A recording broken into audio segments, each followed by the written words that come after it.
Assalamualaikum warahmatullahi wabarakatuh. Menyikapi rasa syukur saya kepada Allah Subhanahu wa taala akan video yang viral, kalau menurut saya itu saya nggak berpikir sampai ke sana itu, insyaallah itu kisah nyata.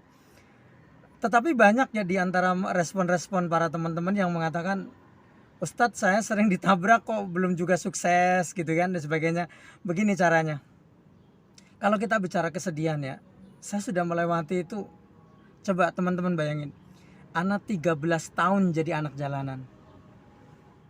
Antum berpikir nggak, 13 tahun jadi anak jalanan, anak itu 13 tahun tinggal di rumah, di jalanan, kemudian sering ngamen-ngamen di komplek ya.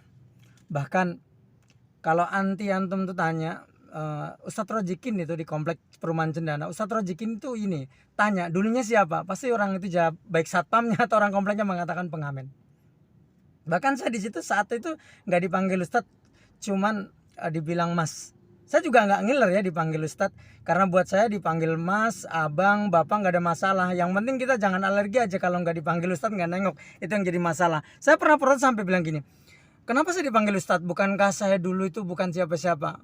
Nggak apa-apa Ustadz, kan ini doa. Ya saya anggap doa aja.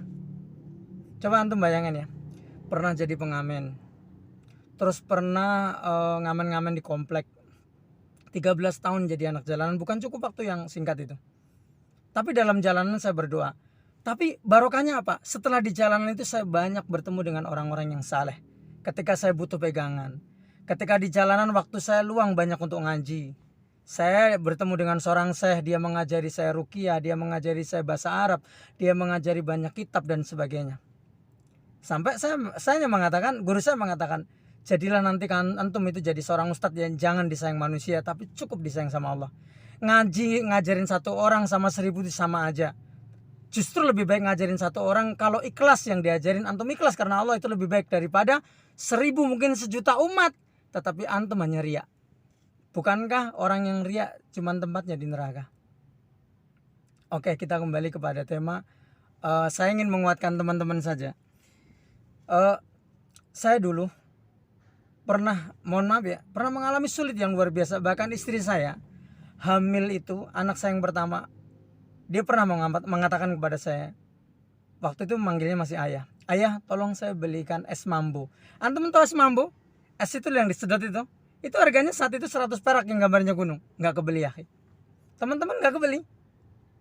Sampai sekarang dia suka ngomong, dulu ya Bi, saya ngidam es mambo aja nggak kebeli. Jadi ada orang lewat bawa es itu di tangannya 3, dia minta saya beliin itu.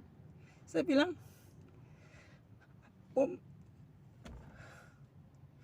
saya nggak ada uang saat itu. Dan istri saya pernah 2 hari nggak makan. Saya tanya sama beliau,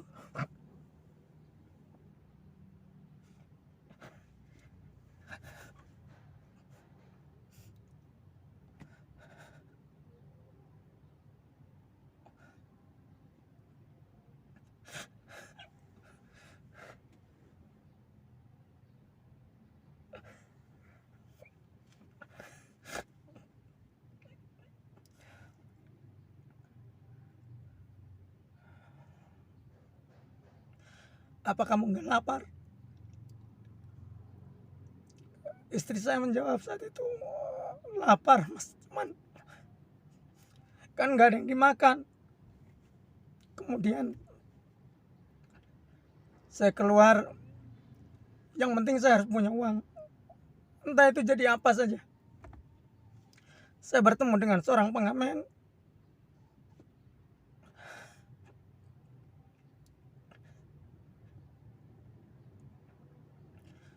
Dia mengatakan, mas kalau cuma buat makan nggak apa-apa ngamen. Makanya ini pelajarannya,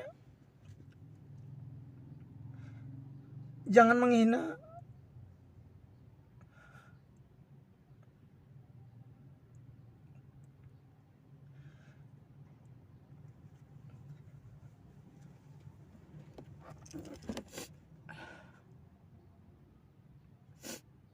Jangan menghina orang yang susah, jangan menghina gembel, jangan menghina apapun. Boleh jadi kalau kamu kadang-kadang lagi terpuruk, yang penting asal bisa makan saat itu. Kemudian prinsip hidup saya, walaupun hidup saya susah, saya harus berbagi dengan orang tua, karena saya yakin wallahu yuhibbul muhsinin, Allah mencintai orang-orang yang berbaik. Semoga kalian yang masih susah hidupnya terus berbuat baik. Jangan berputus asa, setiap ada tanjakan pasti ada turunan.